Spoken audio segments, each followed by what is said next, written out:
Oi, meus lindos! Estamos aqui em mais um Falando com a Doutora Vanessa, no quadro Especialistas. E hoje eu vou entrevistar a pediatra Flávia Nassif. Flávia, quando o termo virose é utilizado no diagnóstico pediátrico, quais sinais e sintomas ele pode abranger? Meu nome é Flávia Nassif, eu sou pediatra há mais de 20 anos e eu estou aqui hoje ao convite da Vanessa para falar um pouco sobre o tema virose. Então, nós utilizamos o termo virose muitas vezes para definir o diagnóstico etiológico de um quadro infeccioso na criança.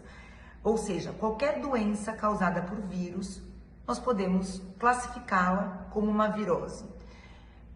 Claro, nós temos uma infinidade de vírus. Então, recentemente nós tivemos aí uma pandemia causada pelo Covid, pelo SARS-CoV-2, era uma virose.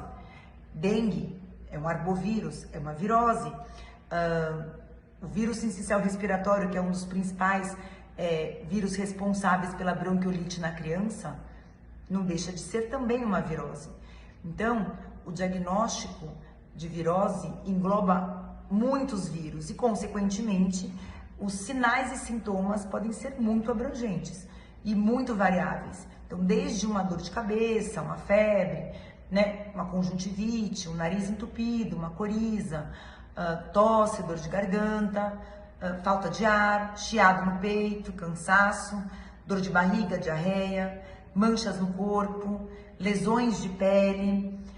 Então, notem, as manifestações são muito amplas, em decorrência do vírus que está ocasionando a infecção naquela determinada criança. Em linhas gerais, quais orientações são importantes para o tratamento de sintomas virais em crianças? Então, diferentemente de um quadro de infecção bacteriana, quando nós estamos diante de uma criança com uma infecção de provável etiologia viral, nós tratamos muitas vezes os sintomas, as manifestações. Então, se a criança tem febre, a gente dá um antitérmico. Se a criança tem dor de cabeça, uma dor muscular, uma dor articular, a gente dá um analgésico. Se a criança tem vômitos, a gente dá um antiemético.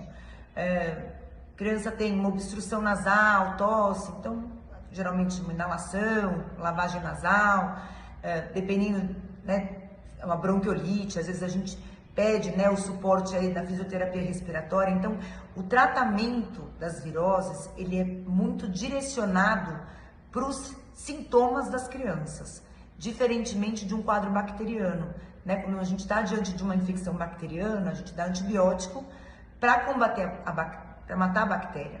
Quando a gente está diante de um quadro viral, o nosso organismo, geralmente, ele se incumbe de combater o quadro. O que a gente trata são os sintomas, o mal-estar que aquela infecção ocasiona na criança. E quando é necessário buscar uma avaliação mais detalhada, além do diagnóstico de virose? Eu acho interessante, muitas vezes no consultório, quando eu falo para os pais, olha, provavelmente que seu filho tenha uma virose, eles falam, nossa, doutora, graças a Deus é só uma virose. Eu falo, olha, em momento nenhum eu falei que era só uma virose.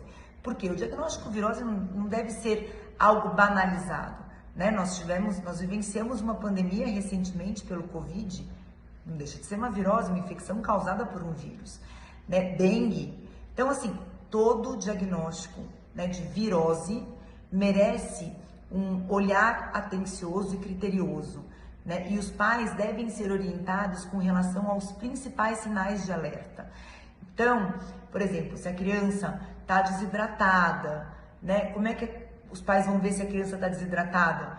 Não tem saliva na boca, uma boquinha que ela é mais seca, a moleirinha da criança fica mais funda, uma criança que para de fazer xixi, Em até 12 horas essa criança não fez xixi, chama atenção, são sinais de desidratação, essa criança merece uma avaliação, Uma criança que está sonolenta demais ou irritada demais, precisa ser reavaliada. Uma criança que tem sinais de sangramento, dor abdominal, uma dor abdominal refratária ao uso de analgésico, uma criança que tem uma febre prolongada, além de 72 horas, pode ainda fazer parte de um quadro viral? Pode, mas muitas vezes, eu até falo que às vezes o vírus abre a porta da bactéria entrar. Então, além de 72 horas, essa criança precisa ser reavaliada para ver se esse quadro infeccioso não teve uma co-infecção bacteriana. E aí a conduta precisaria ser readaptada.